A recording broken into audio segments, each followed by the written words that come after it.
de Padres y el portal nataliatrenqui.com.uy.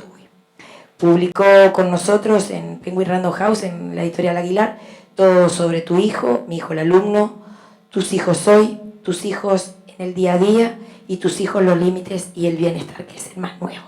Los dejamos para que ella nos cuente todo su saber. Muchas gracias. Hola, buenas tardes. Un gusto estar aquí. Ustedes son docentes todas, de niños o adolescentes o solo niños. Niños, levanten, niños. Buenazo. Yo creo que la de ustedes y la nuestra es de las pocas profesiones que dedican sábados de tarde a estar reunidos pensando y compartiendo cosas, ¿no? Me encanta esto de estar formando parte de este grupo que se ha juntado para pensar sobre este fenómeno tan humano que es la lectura y ver cómo impacta de diferentes maneras en lo que es el desarrollo global de los chiquilines. Y como estamos hablando de historias y de cuentos y de literatura, yo les voy a empezar con un cuento. Algo que es un cuento real porque sucedió realmente y que tiene que ver con elefantes en Sudáfrica, en una reserva muy grande, en determinado momento, sin que se supiera por qué, en determinado lugar de la reserva empezaron a haber muchos elefantes y en determinado lugar de la reserva empezaron a haber muy pocos elefantes. Entonces los administradores de la reserva dijeron: tenemos problemas, esto está muy desbalanceado, vamos a agarrar animales jóvenes de donde hay muchos y los vamos a poner donde hay pocos. Hicieron eso y al poco tiempo se les armó un lío de novela, porque los elefantes, donde habían puesto los ejemplares jóvenes para aumentar la población, en ese sector los elefantes se habían puesto terriblemente violentos. Violentos entre ellos, violentos con otras especies, violentos con los turistas. Entonces se enfrentaron a un problema muy grande, por lo cual decidieron consultar a alguien que supiera de elefantes, que es lo que deberían haber hecho en primer lugar. Y ahí los que sabían de elefantes dijeron: ¡pa! Claro, obviamente. ¿Saben por qué? ¿Saben lo que hicieron ustedes? Desbalancearon la proporción entre jóvenes y adultos de la manada. Para que la manada funcione bien, tienen que existir suficiente número de adultos para regular a los jóvenes. Porque de aquí que los elefantes machos, jóvenes, para poder acoplarse copular a las elefantas, hacen un brutal pico de testosterona. Y la testosterona provoca mucha violencia y agresividad. Entonces, en ese pico ponían también en riesgo a todos los que lo rodeaban. Y la única manera de que ese pico baje rápido es que venga un elefante viejo de los veteranos de la manada, viene bum, bum, bum, pisando fuerte, se manda un bramido con su trompa en alto, que eso es un estate quieto en elefante, y el pico de testosterona hace... y cuando baja, chau violencia. Y yo estaba leyendo eso, y de pronto vieron esos momentos que uno tiene que decir, ¡pa! Pero claro, era verano. Estaba leyendo todas las noticias de lo que pasa todos los veranos, con los adolescentes alquilando casitas y haciendo de todo y rompiendo, y los vecinos quejándose. Y yo, evidentemente, muchas de las cosas que nos pasa es porque están faltando los adultos de la manada que vengan y se manden un estate quieto ordenen, regulen, y eso los jóvenes necesitan esa función reguladora de los adultos. Y me gustó empezar por acá, porque es como empezar pensando en qué rol importante tenemos los adultos en la crianza de los chiquilines, ¿verdad? Y este dibujo de Quino me parece tan genial y lo uso siempre, porque representa exactamente lo que a mí me parece que debe ser. Los adultos tenemos que ser los que estamos maduros, hemos dado frutos, hemos florecido, tenemos mucho para ofrecer y le tocamos la cabecita a los chiquitos que recién están brotando. Y ahí estamos transmitiendo mucho más que saber. Estamos transmitiendo cosas mucho más importantes que saber. ¿Y quiénes somos los adultos de la manada que tenemos este rol tan importante en la crianza?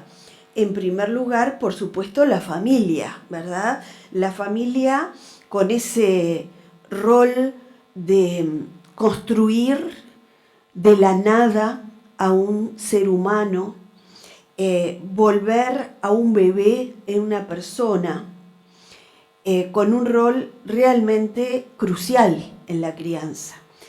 Pero el ecosistema de crianza no está completo si no le agregamos esta otra parte, que son los educadores, que son quienes también asisten en la crianza de los chiquilines, de otra manera, porque tienen otra función, pero también crían los educadores. Y es en este ecosistema que suceden las cosas más importantes de la crianza. Este sistema en el que, si bien en la familia nos vamos construyendo como persona, en la escuela uno se sigue formando como persona en sociedad, ¿verdad? Y es una función absolutamente armónica una con la otra, necesarias ambas, y que se alimentan mutuamente. Y todos estamos envueltos en determinada sociedad, en determinada cultura, que también nos marca y pone su impronta en la crianza. En un buen escenario, los educadores somos buenos socios de los padres, ¿verdad? Somos colaboradores de los padres en la crianza de los niños. Pero en un mal escenario, los educadores pasamos a ser casi suplentes de la familia en aquellas funciones que la familia no está pudiendo cumplir. Y todos los que entonces tenemos algún rol en este ecosistema de crianza, tenemos que ser como buenos jardineros. ¿Y por qué digo esto como buenos jardineros? Porque en un jardín crecen cosas muy diferentes. Y lo que está en los jardines y en las huertas hay que saberlo cuidar diferenciadamente. Pero también un buen jardinero sabe que él no crea a ese ser, simplemente lo alimenta, le permite florecer, le permite transformarse en su mejor versión, pero no en otra cosa.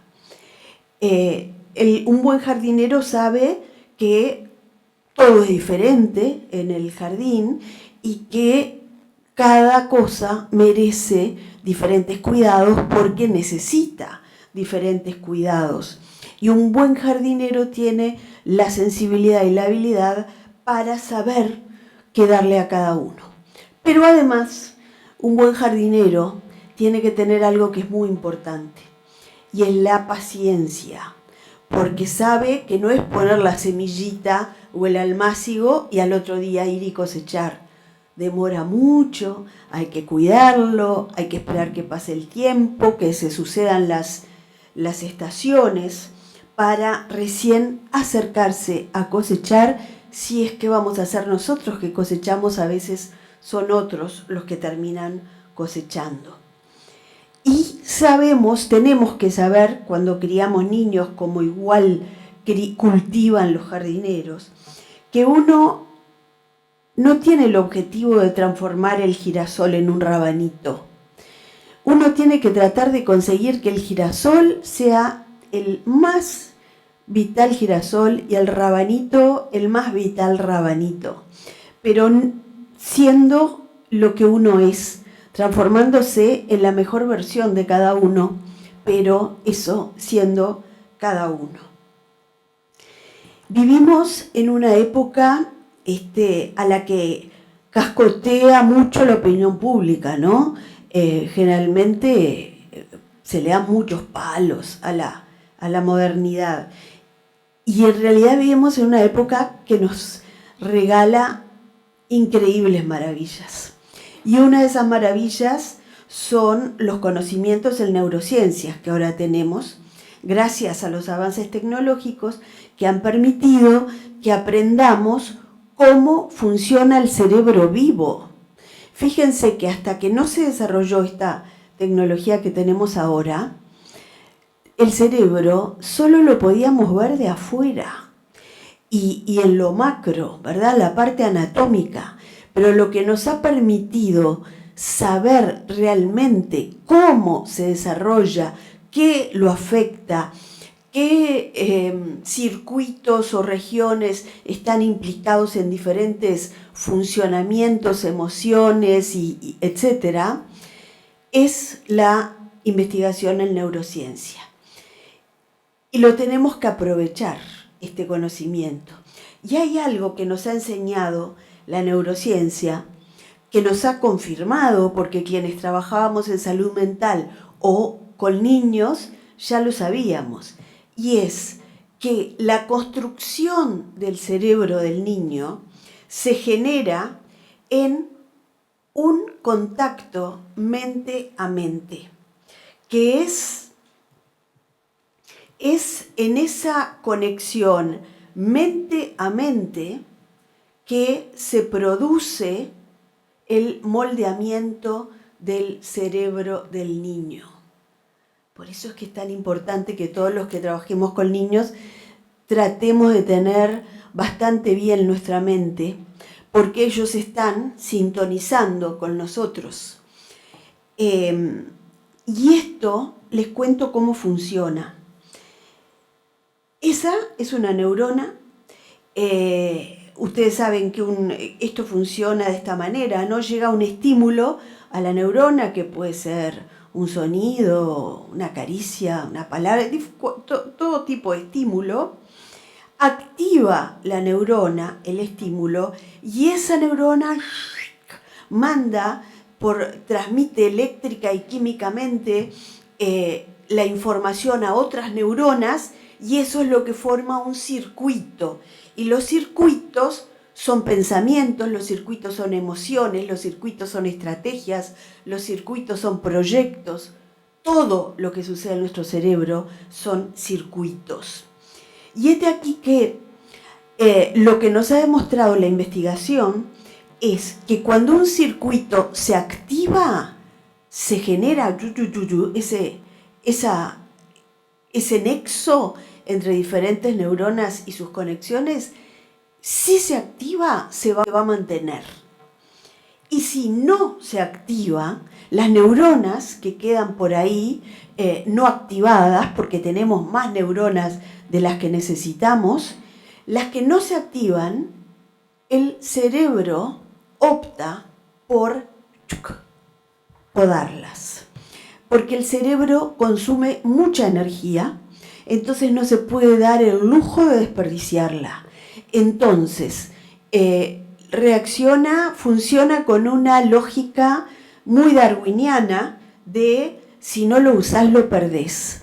¿No has encendido estos circuitos? Señal de que no los vas a usar. Tuc, tuc, tuc. Estos que se encendieron, sí, esos van a recibir la energía, esos son los que se van a mantener. Fíjense entonces que cuando decimos que un cerebro de un niño se construye mente a mente, no es una figura literaria, sino que es una realidad biológica. porque de acuerdo a lo que le estemos estimulando, activando, va a ser lo que se le va a mantener. Y lo que no estemos estimulando se va a desaparecer. Por eso es que la experiencia que los adultos le ofrecemos a los niños es crucial. Importa muchísimo porque va moldeando al cerebro, le va dando forma, lo va cargando de programas, lo va transformando. Y eso sucede cuando se genera interacción con un adulto que está disponible, que tiene la capacidad de conectarse, de amarlo incondicionalmente, de tolerar la cercanía de un niño y de entenderlo. Eso es lo que sucede cuando uno entra en conexión con un niño. Y cuando uno entra en ese estado es que está transmitiendo información cerebro a cerebro. Por eso es que una experiencia de vida rica, con estímulos aprovechables, porque la idea no es de llenarlos de estímulos, sino de darles estímulos adecuados y oportunos, permite construir un cerebro más inteligente porque va a tener muchos más circuitos, más sensible y más rico.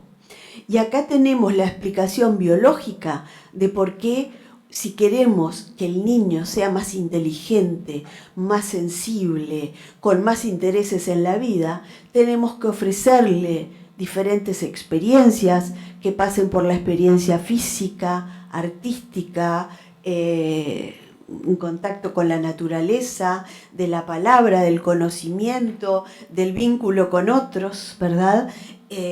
Para entonces generarle todos esos circuitos para que en el futuro tenga con qué responder a esas demandas.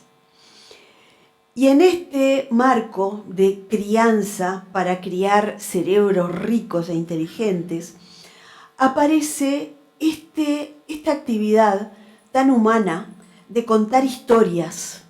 Historias que a veces son reales, otras veces son inventadas, y que tienen una función muy importante para transmitir cultura en todas las civilizaciones, en todas las culturas. Se dan estos encuentros que son los que permiten transmitir la cultura de esa comunidad, fortalecer la identidad y enseñar a vivir a los más jóvenes. Y eso es lo que hacemos los adultos cuando le contamos un cuento a un niñito o le leemos un cuento a un niñito. Cuando hacemos eso, están pasando muchas cosas. En primer lugar, nos estamos vinculando. Estamos vinculándonos nosotros con ese niño a través de la palabra, a través de la mirada, a veces a través del contacto físico, a través de una imaginación compartida, compartir algo que está sucediendo en la imaginación de ambos, pero además es un vínculo que va más allá de el que recibe y el que ofrece la historia, porque también es un vínculo con lo que está escrito, que viene de parte del adulto y viene de parte del niño. Y en esto es muy interesante recalcar que el cerebro del niño no está pasivo en esta actividad. El niño es un participante activo y dinámico en esto, en que es una actividad en la cual el lenguaje y la realidad es lo que se está vinculando. Además de vincularse las personas, se está vinculando la palabra con la imaginación, con los conceptos. Ese es un cerebro que está trabajando mucho e intensamente cuando escucha una historia, porque está escuchando sonidos, quizás mirando imágenes, pero dentro de su cerebro está haciendo un trabajo sumamente complejo, que es el de la construcción del sentido a lo que está recibiendo. Quien escucha no reproduce literalmente lo que se le está diciendo, sino que lo pasa por sus propios filtros, y lo que genera internamente tiene que ver hasta con lo que puede tolerar. Y esta es una de las grandes diferencias entre que escuchen el cuento de Caperucita Roja y que el lobo se come a la abuela, muy distinto que se lo contemos a que le mostramos una película que el lobo venga y se mastique a la abuela delante de nuestros ojos, ¿verdad? Porque al escucharlo, el niño recibe y hace con esa información lo que puede, y lo pasado por filtros recibe lo que puede tolerar. Cuando le está construyendo sentido, está haciendo algo mucho más importante que seguir una secuencia. Está generando diálogos internos con el otro, está entendiendo que alguien lo escribió, otra persona lo lee y él recibe. Es un proceso complejísimo el de escuchar un cuento. Y esto es algo que además, a través de los conceptos que va recibiendo, va generando un lugar en su cultura y va aprendiendo mucho de lo que significa la comunicación y de cómo, por qué y para qué es la comunicación entre las personas.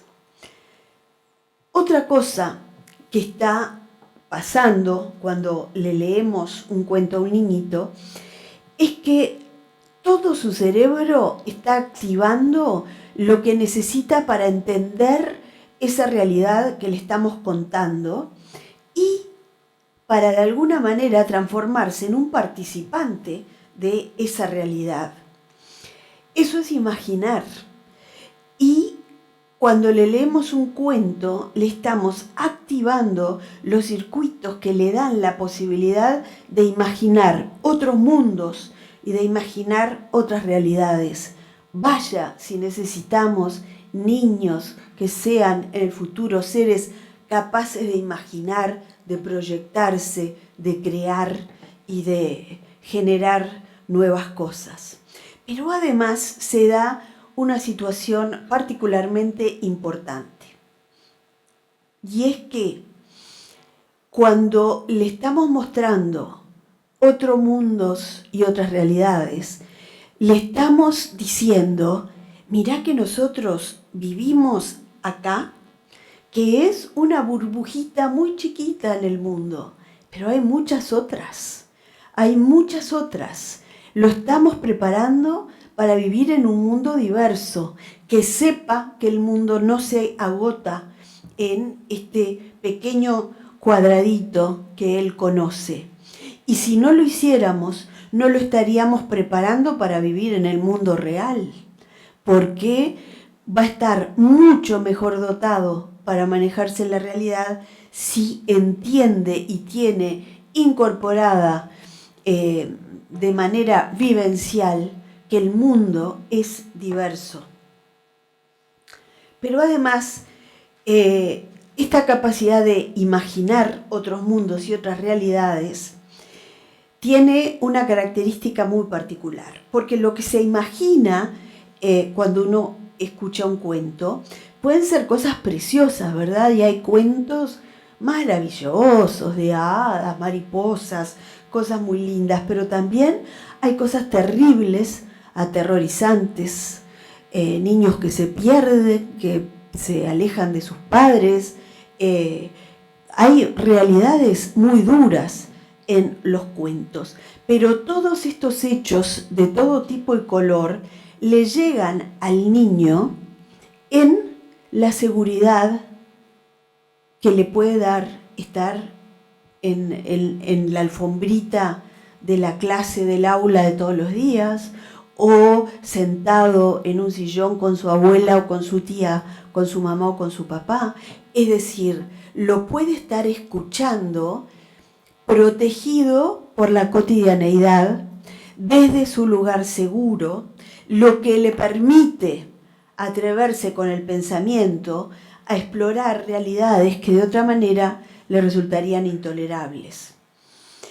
Esto de poder imaginar otras situaciones le permite empezar a desarrollar recursos frente a situaciones difíciles, le permite fortalecerse, le permite desensibilizarse frente a sucesos de la vida. Quienes trabajamos en psicoterapia utilizamos muchísimo el relato para hacer cuentos de niños que fueron adoptados, de niños que se le murió la mamá o el papá, o una cantidad de realidades que pueden ser entendidas mucho mejor si son imaginadas antes de vividas. Y esto le permite al niño leer el mundo antes de ser capaz de leer palabras. Y uno puede leer el mundo aunque no sepa leer, si uno tiene la suerte de que alguien le cuente historias. Y esto además implica fortalecerse internamente. Cuando uno escucha historias, se explora a sí mismo en roles de héroe, de villano, de desgraciado, de exitoso, de muy querido, de abandonado. Eso implica una cantidad de desafíos mentales y le permite además al niño descentrarse de su realidad. Los niños naturalmente son muy autocentrados, y descentrarse y ver que hay otras cosas y otros centros es un ejercicio bien interesante. Las historias también pueden tener el efecto karma, ¿no? Karma no, ¿cómo se dice? Lo que uno repite, mantra, el efecto mantra. Vieron que los niños muchas veces piden escuchar una y otra vez la misma historia, ¿no? Porque la repetición tranquiliza, da cierta sensación de control, le permite a uno ir anticipando lo que va a pasar, genera esa sensación de paz y de bienestar. ¿Qué otra cosa sucede cuando contamos un cuento? Sucede algo muy importante, porque hay unos circuitos en la mente que son cruciales para que uno se transforme en un ser humano, y que son los circuitos de la empatía. Hay unas neuronas que se llaman neuronas espejo, que fueron descubiertas no hace más de 25 o 30 años, capaz que ni tanto, que son asociadas a otra cantidad de estructuras cerebrales, ¿no? Pero las neuronas espejos son las que nos permite este superpoder que tenemos, que es el de leer la mente de otro, y que sin que el otro emita sonido, nosotros podamos entender, darnos cuenta de, está triste, está preocupado, creo que me quiere decir algo y no se anima, ¿verdad? Esa cantidad de cosas que uno es capaz de percibir simplemente por estar conectado empáticamente con alguien. La empatía es un concepto que tiene muchas caras. Una de las funciones de la empatía es entender. Nos permite entender al otro, la empatía, pero además nos hace sentir con. Y si vemos a alguien cercano con quien tenemos vínculo empático sufriendo o llorando, internamente nuestro cerebro reproduce ese sufrimiento y uno es la compasión, ¿no? El sentir con el otro. Pero la empatía tiene un tercer factor que es muy importante, que es el de querer aliviar. Empatía es entender, sentir con y querer aliviar. El ser capaz de ser empático es lo que le da sentido emocional a los vínculos. Hay vínculos que no tienen ningún tipo de vinculación empática, ¿verdad? Si subimos a un ascensor, miramos para arriba, buen día, qué calor hace, ¿no? Sí, mucho calor. No hay ninguna conexión, ¿verdad? Son palabras automáticas que uno intercambia y nada más. Pero cuando establecemos vínculos que tienen significado emocional es porque se está dando ese wifi entre dos personas. La empatía es lo que habilita la verdadera comunicación entre unos y otros. Tiene una función que es crucial y imagínense si la necesitamos, porque es un inhibidor natural de la violencia. A mayor empatía, menor violencia. Es crucial que criemos chiquilines con fuertes circuitos empáticos. Y aquí que nacemos con esa capacidad. Nacemos con la potencialidad de ser empáticos. Pero ¿qué pasa después? Si esos circuitos de la empatía no son activados de afuera, no se mantienen, no se fortalecen. No podemos criar chiquilines empáticos si nadie es empático con ellos primero, porque esa es la manera de activarles el circuito de la empatía.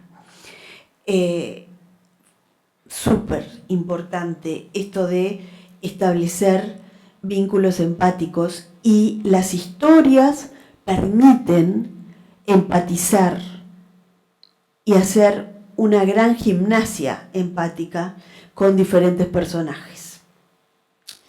Pero aquí que estamos viviendo en el 2018 y tenemos un terrible desafío. Me hace gracia este dibujo, ¿no? Los juguetes yéndose, autoexiliándose, llorando. Este gran desafío que tenemos hoy de lograr que los gurises no le tengan miedo a los libros, que le hagan un lugar a otra cosa en su universo de placer, además de la electrónica.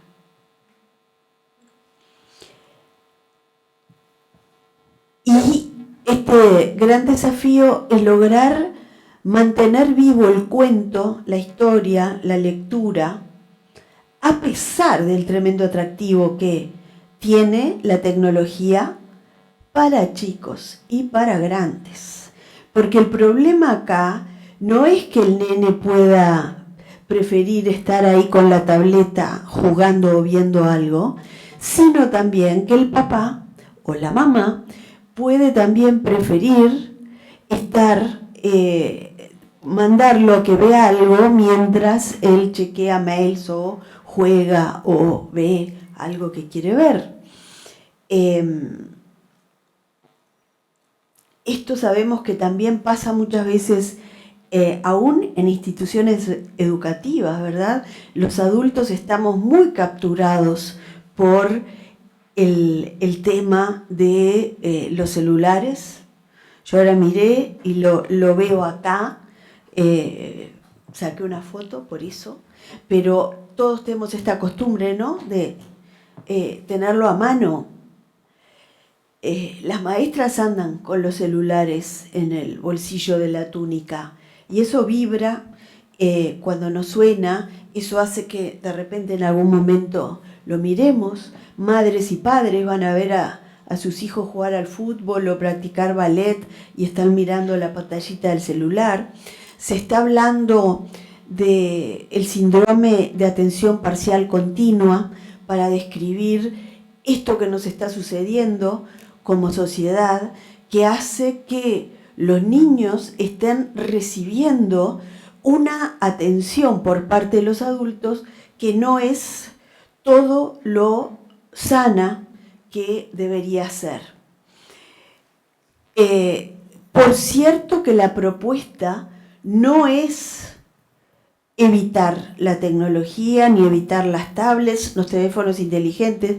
Por suerte no es la propuesta, porque además perdida está esa batalla, ¿no? Entonces la verdad es que mejor ni meterse, pero además no queremos eliminarlos porque son una fuente infinita de cultura, de buenas cosas, si se usan bien. Y me gustó esta frase de esta mujer que dice: no nos equivocamos como sociedad cuando innovamos, sino cuando ignoramos lo que alteramos o disminuimos al innovar.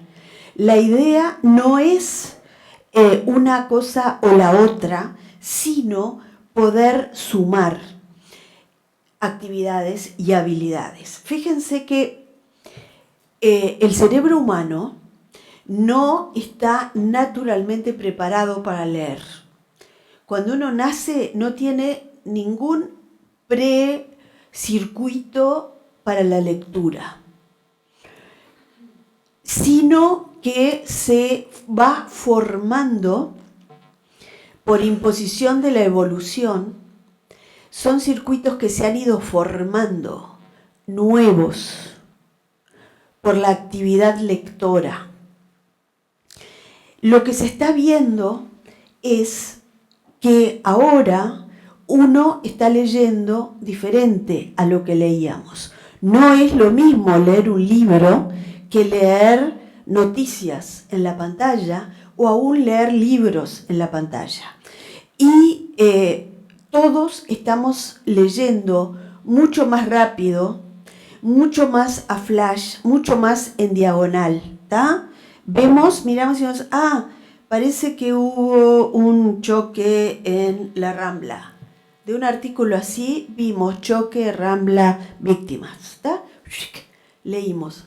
Tiene su ventaja el haber aprendido a sacar rápidamente idea de lo que leímos. Pero eso está implicando que se estén modificando los circuitos de la lectura a expensas de perder la capacidad de la lectura en profundidad, palabra por palabra, frase por frase, leyendo todo, entendiendo, reflexionando, parando, volviendo a leer. Eso se está perdiendo. Y no quiero imaginar lo que sería una sociedad que pierda la capacidad crítica, la capacidad de inferir, de sacar sus propias conclusiones. No queremos eso. Lo que queremos, de repente, es ser bilingües, saber leer rápido, saber manejarnos en este mundo sin perder la otra habilidad tan importante que es, repito, algo que nos vuelve humanos. Por eso es que es necesario trabajar por esta doble alfabetización de los chiquilines, aprovechando los beneficios de los dos tipos de lectura, porque todo tiene sus beneficios potenciales. Pero para eso tenemos que ser capaces de vencer el atractivo que tiene la tecnología. ¿Cómo podemos lograrlo? El ejemplo sigue siendo un poderoso maestro, ¿verdad? Quizás el más poderoso de los maestros. Esta es una de las fotos que más me gusta y que la muestro hace muchos años, que demuestra cómo uno puede transmitir cosas muy sutiles simplemente por el ejemplo. Y muestra además que muchas veces los adultos no somos conscientes que estamos enseñando algunas cosas. Cuando los gurises nos ven vivir, nos ven hacer cosas, cómo estamos transmitiendo. Y yo siempre mostraba esta foto, y hace poco alguien me mandó esta otra, creo que con la intención de que tirara a la basura a la vieja en blanco y negro, pero a mí me gusta mostrar las dos, porque el mostrar las dos demuestra cómo la época puede cambiar, las modas cambian, pero hay cosas que no cambian. Y el ejemplo fue un gran maestro en la época de mi abuelita y lo seguirá siendo en el futuro. Eso no cambia. Y cuando uno lee, cuando uno cuenta un cuento, puede ser un excelente ejemplo de alguien que está disfrutando, que está experimentando placer, de que le excita la aventura de recorrer una historia. Y si uno logra transmitir eso con el ejemplo, ganó alguien que descubre que ahí hay una fuente importante de placer que puede ser tan o más placer que el que le da la maquinita. También me encanta esta frase, que no sé de quién es, yo la conozco de una canción de Larbanoa Carrero, pero debe salir de algún otro lado. Me gusta asociar esto con unas investigaciones que han habido en salud mental, tratando de entender las diferentes situaciones de vida que a uno lo vuelven más fuerte mentalmente. Y una de las cosas que se ha podido probar es que aquellos jóvenes que tienen mayor fortaleza mental son aquellos que saben más de la historia de su familia. Esto inicialmente podría dar lugar a que uno dijera, ok, esto se soluciona facilísimo, vamos a ir corriendo y le contamos toda la historia de nuestra familia y ya está. No, no es así que funciona. Porque son más fuertes no solo por el conocimiento que tengan, sino porque ese conocimiento llegó porque hubo un adulto involucrado, comprometido, que fue capaz de estar suficientemente motivado para conectarse, para contarle, para transmitirle, para involucrarlo en esa historia, para grabarle eso y enseñarle con esto algo tan importante para los niños como que el mundo no empezó cuando ellos nacieron, ni se va a acabar cuando ya no estén, sino que empezó mucho antes y que todo tiene una secuencia y que ahora estamos en determinado perla de este largo collar.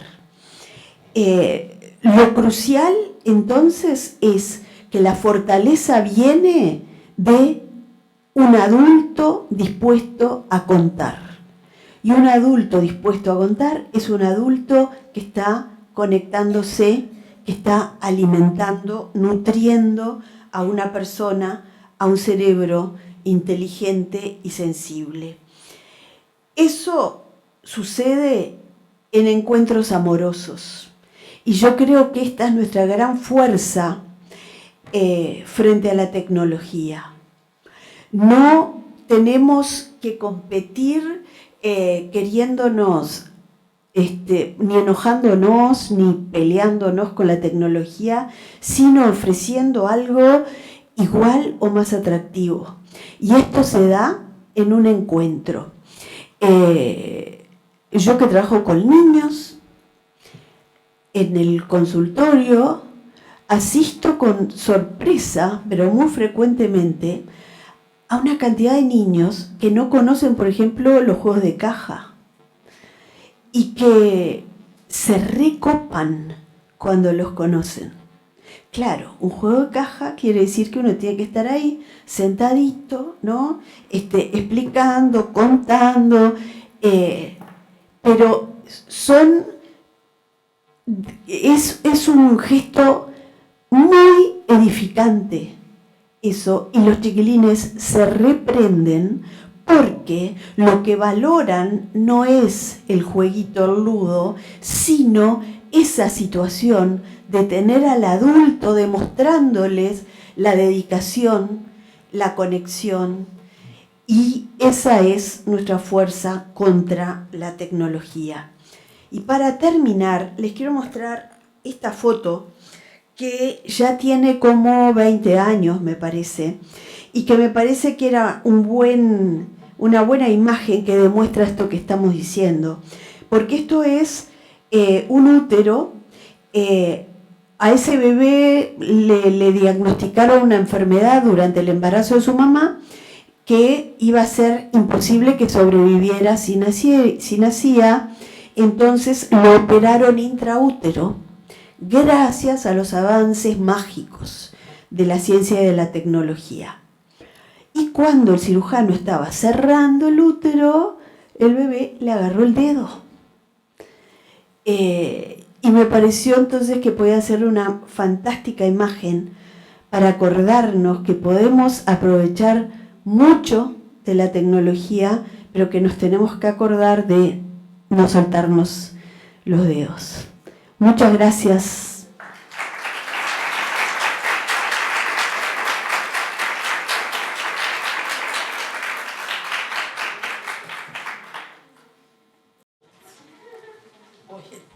Si alguien quiere hacer algún comentario, acá la mudita no puede. Sí, yo quería comentarte que yo soy maestra y trabajo en la biblioteca del Colegio Lamine. Ajá. Y ahí estamos haciendo un proyecto en el que estamos tratando de unir la lectura y la tecnología. ¡Qué bien! Hicimos un foro junto con el Departamento de Informática y le mandamos a algunas familias que se prendieron un cuento cada semana, cada 15 días. Ellos lo leen en familia y ponen en el foro las reflexiones que hacen. Y me parece que... Buenísimo. Sin saber, Buenísimo. no lo he escuchado antes, pero ahora esto como que... Me parece buenísimo. Me da un fundamento científico. Pero muy bueno. Y ahí me das una buena anécdota para agregarle. Muy bien.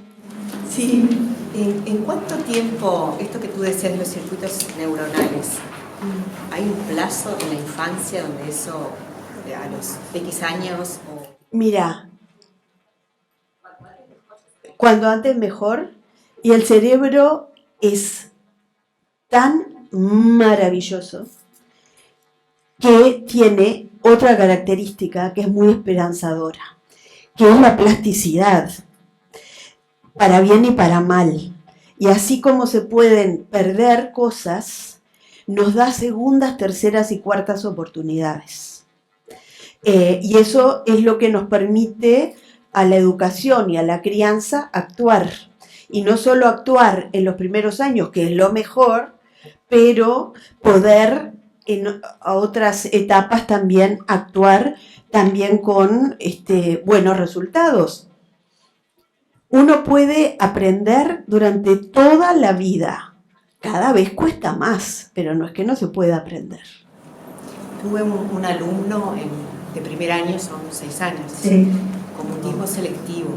Mira. Yo no soy maestra, soy autora de libros y trabajo en una disciplina artística en las escuelas. Y empezó a hablar en mi clase con mi cuento. Ahí hay un daño cerebral. O sea, yo No. Sí.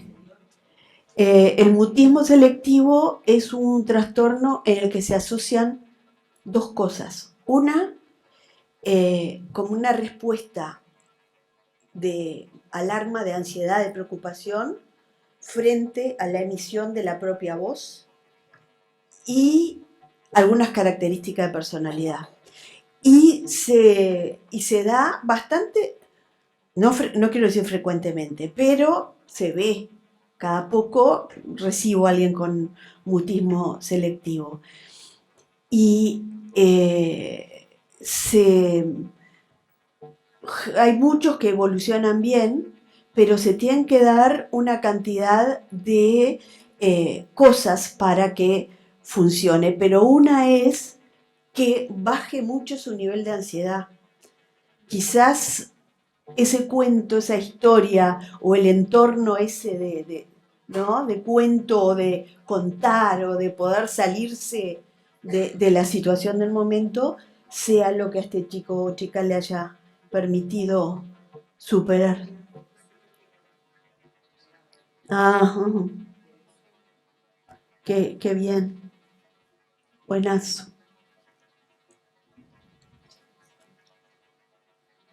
Sí. Quizás entendí mal.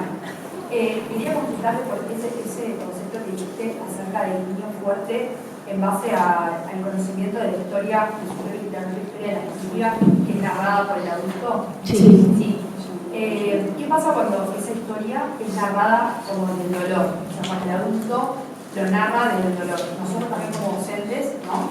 Que a veces conocemos una historia complicada, compleja, familiar, y sabemos que el niño recibió esa información, pero no como en realidad debió haber recibido, sino en realidad tal, como represalia la familia. En realidad eso... Bien interesante lo que planteás, porque el fenómeno de transmitir la historia sería independiente del contenido de la historia, ¿tá? Entonces, que se lo hayan contado desde el lado negativo, igual es un encuentro, igual podría haber sido un encuentro. Lo que pasa es que el otro aspecto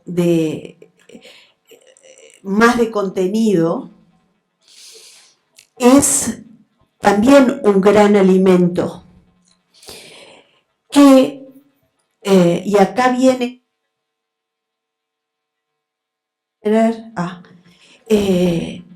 esta parte genial de creatividad de cada uno, ¿no? En que un mismo cuento hecho a 2 o 3 personas, el mismo, uno hace con eso 3 cosas distintas, ¿está? Cada uno algo distinto. Eso es lo que se llama la narrativa familiar, que lo que importa de lo que ha pasado en las familias o en las historias de cada uno no es lo que pasó en realidad, sino la narrativa que nos hacemos a nosotros mismos. Entonces, de repente, una historia contada desde el bajón o desde lo negativo, hay gente que lo pueda transformar y darle una... Yo les voy a contar una cosa que para mí ha sido estructurante en mi vida. Yo no conocí a mis abuelos, pero me contaron muchos cuentos, sobre todo de mi abuela paterna, que tenía mi nombre, que cuando tenía 5 hijos y que tendría 30 y pico de años, yo qué sé cuánto, enviudó. ¡Pic! Se quedó sola con 5 hijos. ¿Saben lo que hizo? Era el cuento, ¿no? Agarró toda la plata que tenía y compró bolsas y bolsas de harina de maíz. Y dijo, para que mientras veo lo que vamos a hacer, mientras me organizo, comida no nos va a faltar. Era inmigrante, ¿no? Había sabido lo que era el hambre. Es decir, primero se aseguró la comida para sus hijos. Y mi padre contaba que durante mucho tiempo desayunaron harina de maíz, almorzaron harina de maíz, merendaron harina de maíz, en diferentes formas, pero toda harina de maíz. Increíblemente a mi padre le encantaba la polenta, yo veo harina de maíz y... pero vos sabés que eso, que es una historia horrible, ¿no? Re trágica, a mí internamente me transformó a mi abuela en una heroína. Y me encanta, pero eso me di cuenta ahora de veterana, ¿no? Que yo pensaba en aquella canaria chiquitita, chiquitita, Canaria de las Islas Canarias, chiquitita, pero que no se achicó y que pensó en sus hijos y buscó la manera y vos sabés que yo cada vez que me enfrento a un problema, así sea, yo que sé, se me rompe la cosa del celular, yo creo que no terminó de aparecer el problema, estoy pensando, ¿cómo lo arreglo? ¿No? Y estoy segura que ese cuento ha tenido mucho que ver en esa característica. No me quedé pegada. Un día le voy a preguntar a mi hermano cómo lo interpreta él, a ver si capaz que él tiene otra interpretación. Sí. No, que me quedé pensando en eso porque me parece que tiene que ver, a mi modo de comprender, ¿no? Más con el saber en sí de la historia, sino con cómo llega ese saber, claro, más con la narrativa, como tú decías, mientras se narre algo, hay algo del lugar del encuentro, y si esa historia, aunque sea dolorosa, se produce en un ambiente resguardado, hay algo ahí que... Exacto. Fíjate que algo que dicen en esta investigación es que no importa mucho que la verdad, la historia sea cierta o falsa. Es más, pueden escuchar la misma anécdota contada por diferentes personas con diferentes cambios, no importa, el efecto igual es bueno por esto otro que decíamos, ¿no? Una pregunta, en este mundo tan tecnológico y de inmediatez y de me entretengo rápidamente, y si no es rápido, divertido, corto el libro con dibujos, no me lo des. También estamos peleando contra eso, es venderles a los chicos, por alguna manera decir, un buen libro, ¿no? Cuando pasamos a ser una especie de payasos de la lectura. No me gustaría pensar a alguien como un payaso de la lectura, sí como alguien capaz de transmitir entusiasmo, gusto, placer y contagiarlo, ¿no? También con una buena cuota de aceptación de que hay cosas que yo creo que no tienen marcha atrás, por lo menos a la corta, ¿no? Yo en el consultorio tengo un libro de cuando yo estaba en sexto y lo tengo para mostrárselo a los chiquilines a veces, que era así de gordo, tapas negras, solo texto, algún dibujo pero sin color, y no lo pueden creer. Yo creo que a eso no vamos a volver. Igual me parece, miren, hay cosas que me llenan de esperanza. Una, conozco a pila de chiquilines que les gusta leer libros. Ayer estuve en Florida. En la presentación de un libro, mi marido escribió un libro de cuentos sobre Sancono y lo presentó ayer de tardecita en el Coso de Cultura de la Intendencia de Florida. Y habían clases de liceos que habían ido. Yo no les puedo decir, quedé enamorada de esos chiquilines, eran de segundo y tercer año del liceo, que además les regalamos libros. Les regalamos un libro y decía, ¡ay, muchas gracias! Pero era como que estuvieran recibiendo una tablet. Me encantó. Dije, bueno, no todo está perdido. Chochos de la vida y sensibles, realmente interesados.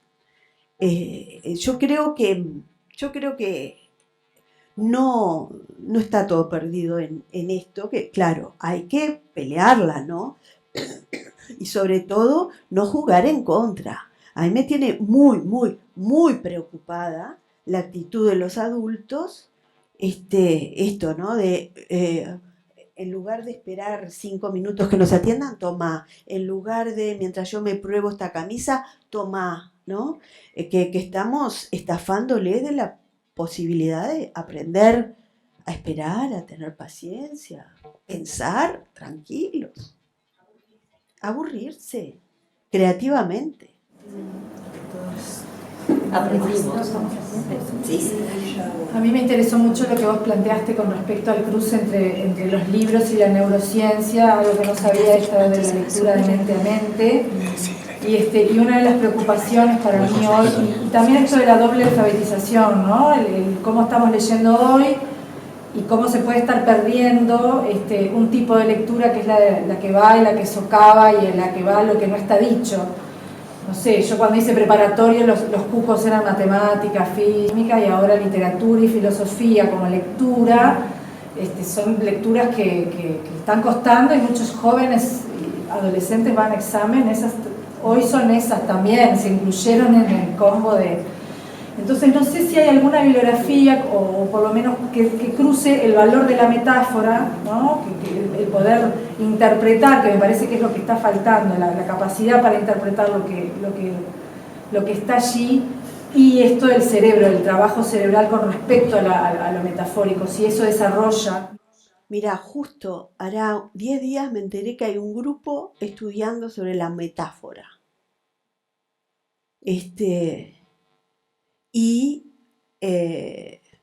Justo me enteré porque alguien fue a reunirse para hacer un aporte desde la neurociencia. Así que hay gente que se está moviendo. No sabría decirte dónde leerlo, pero lo googleás.